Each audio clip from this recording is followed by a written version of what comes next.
Olá a todos que nos acompanham aqui pela plataforma Healthcare Management do Grupo Mídia. E hoje o meu bate-papo é com Carlos Eduardo Gouveia, ele é presidente executivo da CBDL. E ele vai conversar conosco a respeito da questão dos autotestes para a Covid-19. Carlos, muito obrigada por estar aqui conosco, por compartilhar aí este momento com um assunto que está sendo muito discutido, né? A Anvisa, ela liberou a venda de autotestes no Brasil. Eu gostaria que você falasse, Carlos, como que a CBDL ela vê essa iniciativa. Seja muito bem-vindo aqui à plataforma Healthcare Management do Grupo Mídia.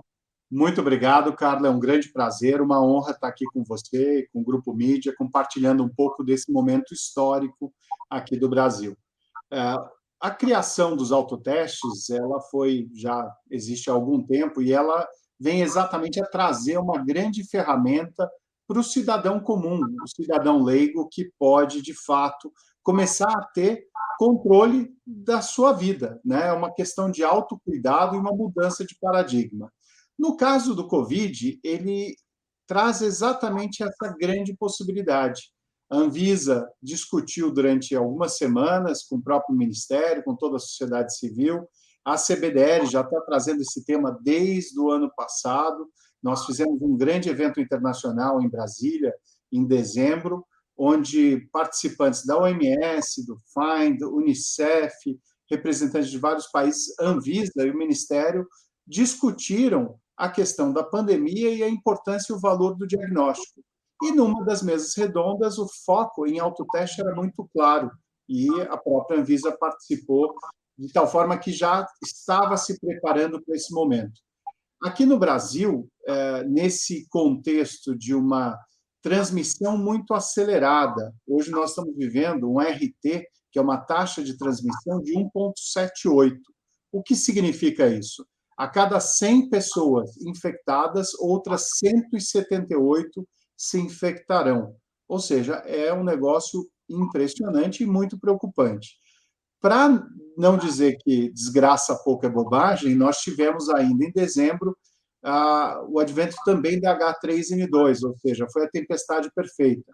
H3N2, as pessoas vacinadas já num bom percentual, no final do ano nós tivemos aí já 67%, 68% da população, na média, já com o esquema vacinal completo. Isso acabou trazendo o quê? Um sentimento de autoconfiança muito elevado, inclusive por conta da redução de hospitalização e de óbitos. E aí, as festas de final de ano, obviamente, houve uma infecção generalizada. O Ômicron, nesse sentido, ele é muito mais infectante, muito mais contagiante, e ele fez essa dispersão da doença de uma forma muito grande. Considerando aquela situação que nós tínhamos de final de ano, que era um estoque adequado para a realidade até novembro, que eram volumes decrescentes de testagem. No final de novembro, foram quase 70 mil testes feitos, por exemplo, nas farmácias, numa semana, na última semana de novembro, contra 740 mil agora, na semana passada, agora aqui nas mesmas 4.600 farmácias que fazem parte da Abrafarma, naquele relatório semanal que eles soltam. Isso mostra o comportamento do consumidor, do paciente, ou do consumidor que busca essa informação, tanto nas farmácias, mas eu diria que, por analogia, a gente pode levar isso para os laboratórios e hospitais. Os estoques ficaram insuficientes. A indústria toda tem que correr atrás do prejuízo, buscar nas suas diferentes fábricas ao redor do mundo, e aqui no Brasil, aumento de produção e de importação de forma a atender essa demanda. E aí a gente percebeu aquilo que já era discutido lá naquela primeira semana de dezembro, do nosso workshop internacional, veio a se mostrar como uma necessidade. E aí o autoteste, de fato, finalmente veio a ser discutido e aprovado agora na semana passada pela Anvisa.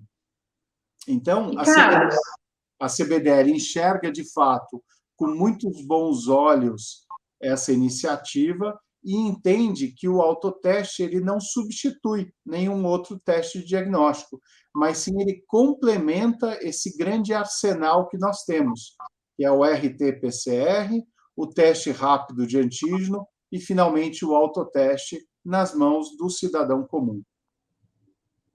Perfeito, Carlos. E como que você analisa a questão da subnotificação? Corremos esse risco agora com os autotestes? Como que você vê essa questão?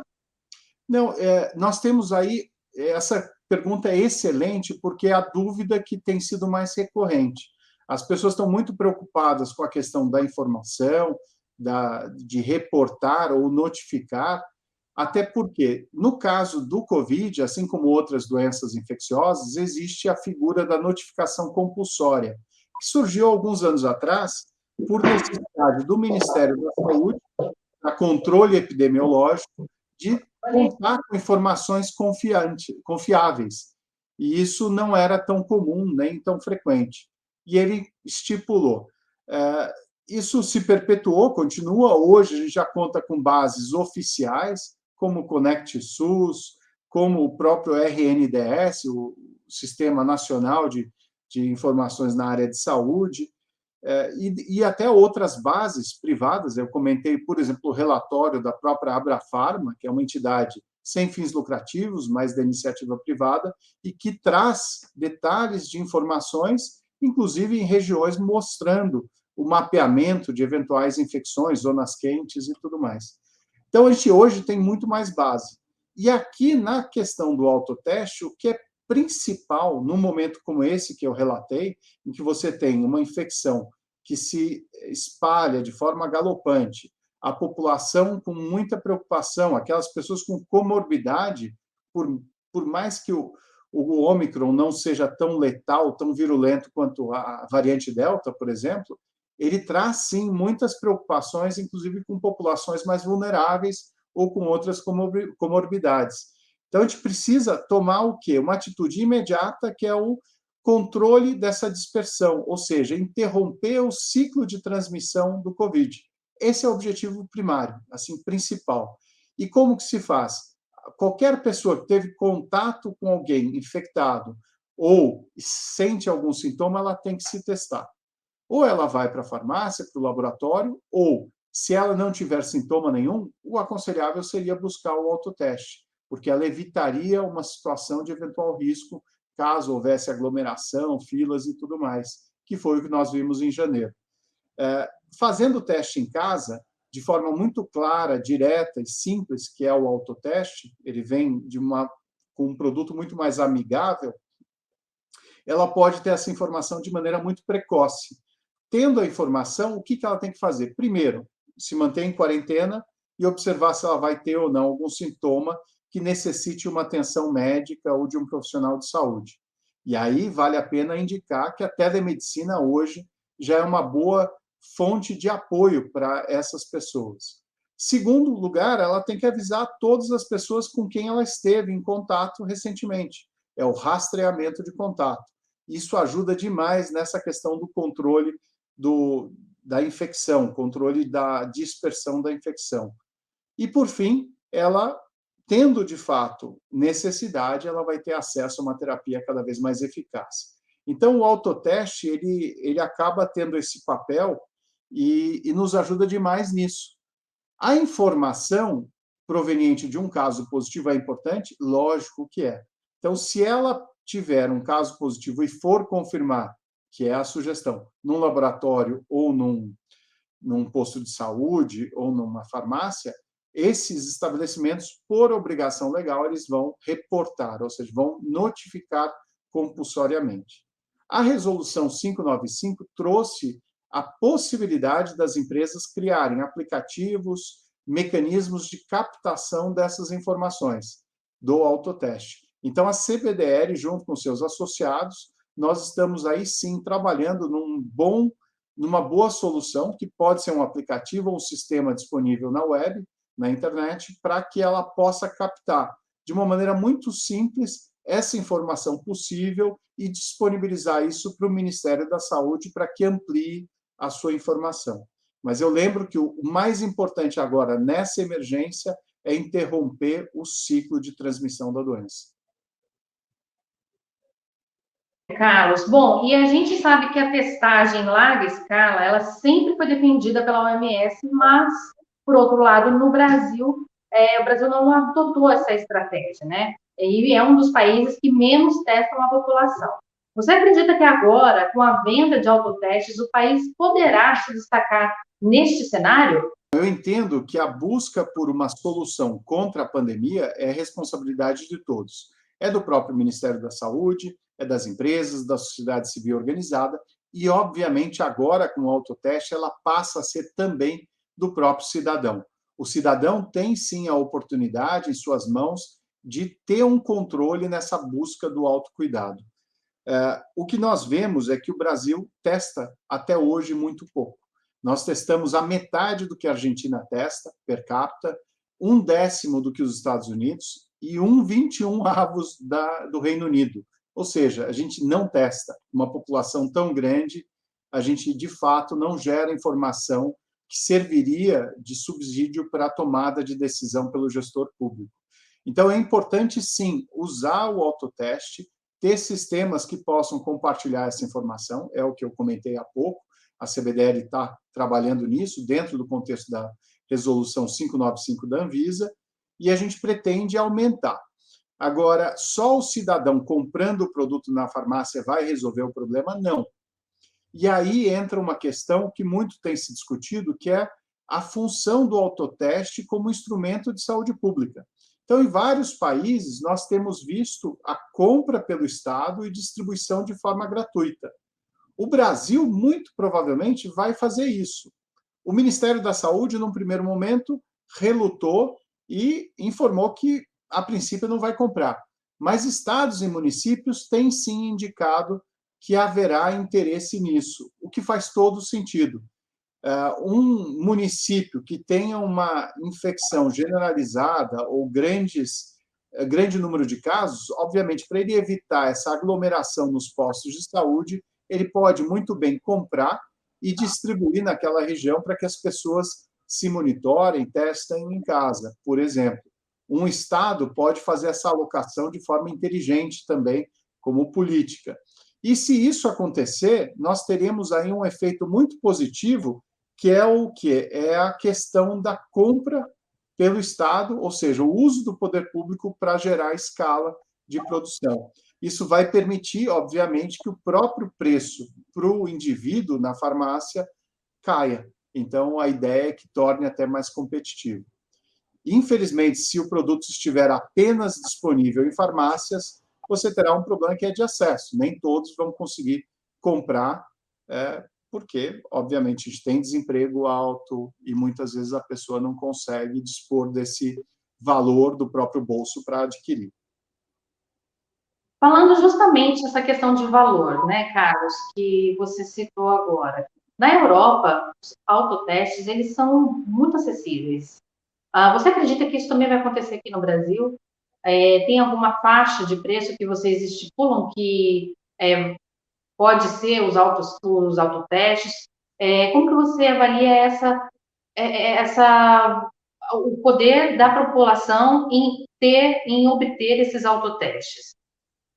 Bom, o autoteste seguramente vai chegar na farmácia mais barato do que o teste rápido de antígeno, que é um teste profissional.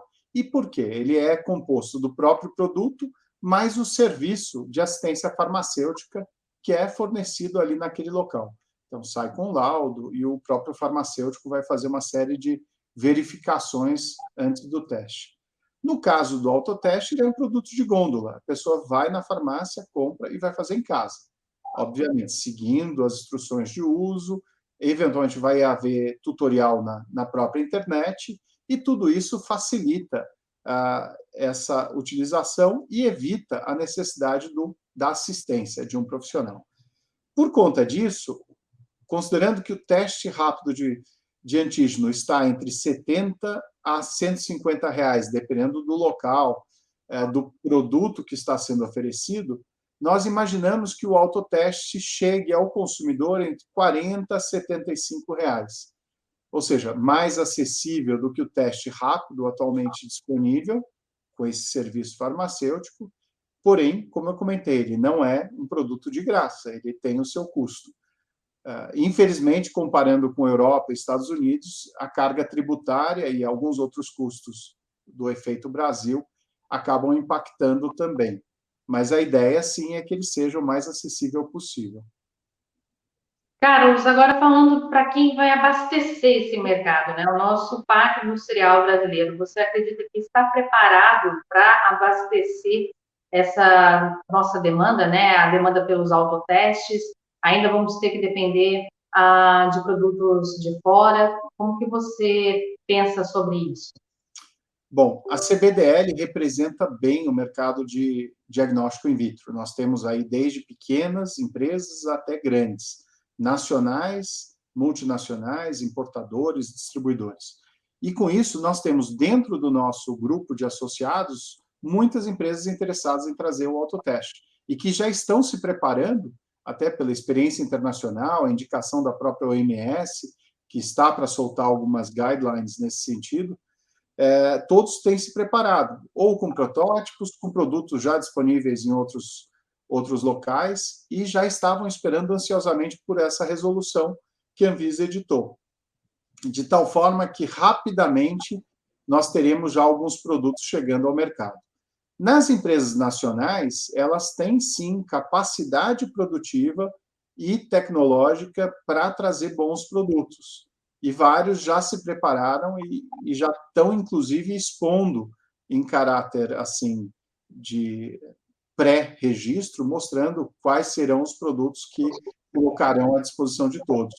Em termos de volume, eu diria que sim, terão capacidade de atender à demanda, mas temos que considerar que muitos produtos internacionais virão também com baixo custo por conta da escala que ele já tem lá fora. Carlos, por fim, eu gostaria que você falasse quais são as suas perspectivas aí para este ano, agora que, de certa forma, nós avançamos com o autoteste, por outro lado, nós temos uma nova variante, mas também temos que pensar no avanço da vacinação, ano eleitoral, enfim, são muitas coisas que interferem no nosso setor da saúde. Quais são suas perspectivas aí para esse cenário, Carlos? Olha, eu diria que nós passamos por 2 anos e meio, 2 anos, muito intensos, de grandes esforços por todos que atuam e militam na área de saúde. Para a área de diagnóstico não foi diferente. Nós tivemos aí oportunidades fantásticas de mostrar coesão do setor, a rapidez e o avanço de novas tecnologias que, tão logo o genoma do vírus estava aberto, já foram sendo desenvolvidos novos produtos, inicialmente como o RT-PCR, in-house, depois em escala industrial, os testes de anticorpo e, mais recentemente, os testes de antígeno e vários outros laboratoriais que também estão aí suportando todo o mercado. O autoteste vem coroar essa gama de produtos diferentes para trazer o que a gente até fala como mantra do setor. É o teste certo, na hora certa, para a pessoa certa e no ambiente certo. Então, sempre vai haver uma solução que vai se adequar àquela necessidade, exatamente para trazer o diagnóstico precoce e preciso e que vai dar acesso a uma terapia cada vez mais eficaz. O setor responde por 2% do custo de saúde pública. O diagnóstico tem um impacto muito pequeno em termos de custo ou investimento, porém, em termos de retorno, é enorme, porque você evita aquele desperdício de terapias não adequadas, que não sejam apropriadas para aquele momento, e, principalmente, você salva o consumidor, o paciente, de muitas tentativas e erros, sendo muito mais eficaz lá no seu acerto para aquilo que ele precisa de fato. Então, eu enxergo o diagnóstico com seu valor muito bem reconhecido hoje pela população. Entendo que cada vez mais nós teremos aí avanços, tanto na área de tecnologia, com ferramentas diferentes que estão sendo disponibilizadas, cada vez mais adequadas, amigáveis, seja para o profissional de saúde no seu laboratório, seja com soluções point of care, inclusive essas que a gente já citou, e integradas. Cada vez mais a tecnologia da informação vai fazer as pontes e trazendo informações confiáveis e seguras, possibilitando a todos aqueles diferentes atores uma situação em que você consiga ter a saúde otimizada e, obviamente, mais sustentável para todo mundo, o que vai nos permitir um melhor acesso aí sim às soluções existentes. Então, eu olho de fato com muito bons olhos, com um otimismo, o futuro, porque o legado que a pandemia vai nos deixar, ele vai servir para muitas coisas. Só para citar a questão do autoteste, não tenho dúvida que, por exemplo, hepatite C, uma doença silenciosa, vai acabar se beneficiando, por exemplo, desse empoderamento do cidadão na busca de informações sobre o autocuidado, sobre sua saúde. Sífilis, que é outra pandemia que nós vivemos, teria também um benefício imediato se fosse adotado, por exemplo.